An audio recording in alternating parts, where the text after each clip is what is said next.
Welcome back to the Deep Dive. This is the Living HopeCast edition. And today we are taking a deep dive into a message that really tackles one of the most desired and often most elusive states of being. Yeah. Genuine peace. Yeah, that's right. We're looking at a message called Peace Restored. Presented by Jeremy Payton on Sunday, December 7th at Living Hope Community Church. And for anyone listening who wants to see the whole thing, the full video recording is super easy to find. Just check the links in the description here. Yep, they'll take you to the Living Hope webpage, YouTube, Facebook, and the church app. We really do recommend you check it out. For sure. So our mission today is pretty straightforward. We want to unlock a richer understanding of peace that goes, way beyond the simple definition of just no conflict. Right. It's not just about the absence of noise. Exactly. We're looking for that deep, settled feeling that lets you just breathe easy, even when the world is, chaotic. To get there, we absolutely have to start with the central concept of the message, which is the ancient Hebrew word shalom. When we just translate it into English as peace, we really strip away so much depth. Shalom doesn't just mean quiet. It means completeness, harmony, or total wholeness. So it's the difference between like a ceasefire and total restoration. Yes, that's a great way to put it. The absence of fighting it's the lowest tier of shalom. It's a temporary pause. But that higher tier is total well-being. A feeling that everything in your life, every relationship, is exactly as it should be. Functioning perfectly. Think of it less as a feeling and more as a state of flourishing. It's not just the absence of something bad, it's the rich presence of everything good. Okay, let's try to visualize that wholeness. The message gives this really vivid analogy. The perfect summer day. Yes, the perfect summer day. We've all had those moments, right? Yard games, grilling, a perfect breeze. He specifically mentioned the date, June 27, 2015. He was with his spouse, Elise, and his parents, and everything was just pristine. The sun was hot, the water was cool. They were noticing small things, lizards, ducklings. It was so palpable they actually had to stop and say it out loud. Everything is so perfect right now. Exactly. And that feeling, that deep restorative feeling, that's the closest we get to describing shalom. You could also picture it like the perfect camping trip. You found the ideal spot, you forgot nothing. And crucially, it extends to the people. It's not just that the radio is playing the Beach Boys or, Katy Perry and Snoop Dogg. Right. It's that the family dynamic is settled. The kids are watched, the teens are engaged, the elders are connecting. Everyone is just good. It's that deep breath moment where you lean back and go, this is the life. That profound sense of rest is what the message is defining as the deep peace of shalom. But then the message doesn't just leave us there. It introduces this powerful, really unsettling paradox. Which is? That this deep, settled peace of shalom can astonishingly exist even in the middle of total devastation. And this is where that 2015 story takes a really sharp turn. A very sharp turn. What followed that perfect day was a fire. Just 4 miles away, driven by strong winds, a wildfire started, and it escalated. It ended up claiming 24 houses. Including theirs. Including their family home. Everything they owned was just gone. So imagine that. The next day, you're standing in the ashes of your entire life, and he's watching Anna just taking in this total loss. And you'd expect tears, right? Or grief or anger. Of course. But this is where the paradox hits. Anna turns to her father and says something incredible. She says, well, I hate unpacking. You hate unpacking. We're done. Wow, she wasn't denying the tragedy. She was settled. It was a shalom kind of peace, right there in the middle of total devastation. Which raises that huge question for us. How? How can total wholeness coexist with total destruction? It tells you that shalom has to be a spiritual reality, not a circumstantial one. Exactly. And the message so skillfully uses that literal devastating house fire to connect to a different kind of fire that burns down our peace, the one that started in Genesis 3. This original loss of shalom also began with a tiny spark of deception. It's a powerful parallel. I mean, think about Eden. Adam and Eve were in a state of peak shalom. Walking with God, no shame, perfect climate, no death. Total completeness. And then the serpent comes with the deception. The lie that convinced them to break that alignment. And the results were immediate and catastrophic. Fear, shame, blame. And they were forced out of the garden. But what's so striking to me here is that even in that moment of total loss, God's first response isn't judgment, it's a promise.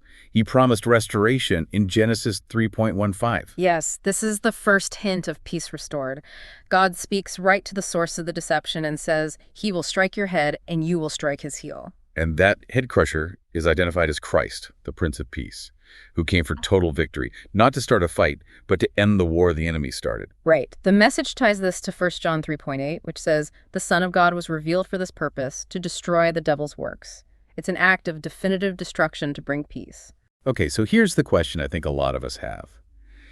If Jesus won, if he destroyed the enemy's works, why is there still so much conflict and turmoil? And the message's answer is that the devil relies on one persistent, highly effective strategy: lying. It worked in Eden, so he just keeps broadcasting deception. Yeah. And lying isn't just something the enemy does, it's who he is. John 8:44 is so clear about that. He's the father of lies. And what's really unsettling is that the lies don't have to be complex to be effective. I mean, look back at the original one. It was almost absurdly simple. Right. Eve says, eating the fruit will kill us. Then the serpent just casually dismisses it. No, it won't. It'll give you superpowers. So if the lie was so simple, almost cartoonish, why do we still fall for it? What is it about us that's so vulnerable to that promise of, superpowers? Because the lie targets our lack of trust in God's character, not our intellect. The simplicity is the genius of it, because it just introduces that little seed of doubt. Is God holding out on me? Is he actually against me? Once that trust is broken, the lie becomes the lens for everything. And a lie can absolutely define your whole world. The message shared that stunning real-world anecdote about the North Korean visitors. Yeah, that was incredible. These were 4 people who had escaped North Korea, and they were just profoundly shocked by the simple hospitality they got from the church family. They kept asking, why are you being so kind to us? So finally, the speaker had to ask them, did you think Americans were rude? And their response was just, it's the definition of effective deception. They said, we thought Americans hated us. We believed you have been at war with us for a very long time. A war that, for the church family, didn't exist. Right. They explained that their whole lives, every single channel of information, radio, TV, papers, constantly reported on this active, ongoing, relentless war with America and South Korea. And every single hardship, lack of food, power outages was blamed directly on attacks by the U.S. That's terrifying. They were exhausting themselves fighting a phantom enemy that only existed in the broadcast signals they received. And this is the core analogy the message brings back to our spiritual lives. The devil works the exact same way.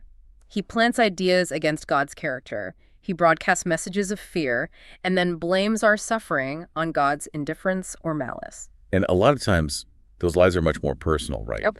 Directed at our deepest wounds. After a divorce or bullying or loss, you hear that whisper, it was your fault or you're unlovable. Or the worst one, if God loved you, why would he let this happen? And if we believe that broadcast, that we're at war with God, we're going to struggle to receive the gift of shalom that Jesus offers. We build up walls against it. So we need a framework to fight back. And the message offers this powerful analogy. When your heart is wounded, it's like a plow breaking the soil. It's vulnerable, and 2 farmers stand ready. The devil with lie seeds, and the Holy Spirit with truth seeds. So whichever seed you receive and nurture determines the fruit that grows in your life. Exactly. If we receive the truth from the Spirit, we produce the fruit of the Spirit. Love, joy, peace, patience. That's the evidence of shalom. But if we believe the lie seeds, shame, fear, accusation, those take root instead. And our flesh tries to protect itself out of fear instead of trust. And that desperation produces the unwanted fruit. Anxiety, anger, shame, addiction, despair.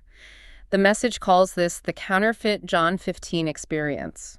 That's a strong phrase. Can we pause and unpack that? What is the John 15 experience supposed to be? Sure. John 15 is where Jesus uses the analogy of a vine and branches. He says, abide in me and I in you. The connection to him, the vine, is where life and good fruit come from. So the counterfeit is the reversal of that. If we let the devil's lies abide in us, that becomes our vine, and we bear this destructive, unwanted fruit. Precisely. And we spend all our energy trying to fix the behaviors, the anger, the anxiety, but we're not dealing with the root lie that keeps us disconnected and afraid. So what does this look like in the face of, immense suffering? The message points to the pastor, Tim Keller. Right. Keller was diagnosed with stage 4 pancreatic cancer in 2020. Just devastating news. Yet he maintained this deep shalom kind of peace. His wounds were massive, but there was no bitterness growing out of them. Why do you think suffering so often leads to bitterness for so many of us, but for him it seemed to refine his peace? It's the choice of seeds in that wounded soil. Suffering always breaks the ground. Bitterness is the fruit of believing the lie that God has abandoned you or is unjust. Keller chose to believe the truth about God's character, even in that darkest moment. Which brings us to the real goal here. Deal with the root-level lies, not just the emotions that spring from them. And a practical way to do that, the message suggests, is through practices like healing prayer and listening prayer. It's about quieting the noise so you can spot the lie, so Jesus can replace it with truth.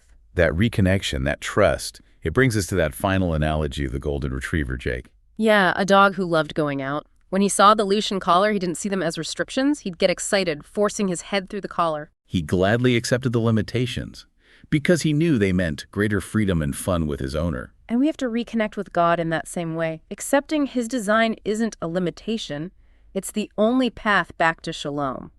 It's the ultimate act of trust. It seems so clear from this message that the enemy's simplest, most effective weapon is just the lie that makes us believe God is at war with us. That's the core of it. So if that's true, then the most powerful action you can take to receive the priceless gift of shalom isn't found in some complex theological study. It's found in the radical, daily decision to trust God's character completely, accepting that your supposed war against him is, in fact, a lie. That's a great thought to end on. That's something for you to mull over and explore on your own this week. We'll see you next time on The Deep Dive.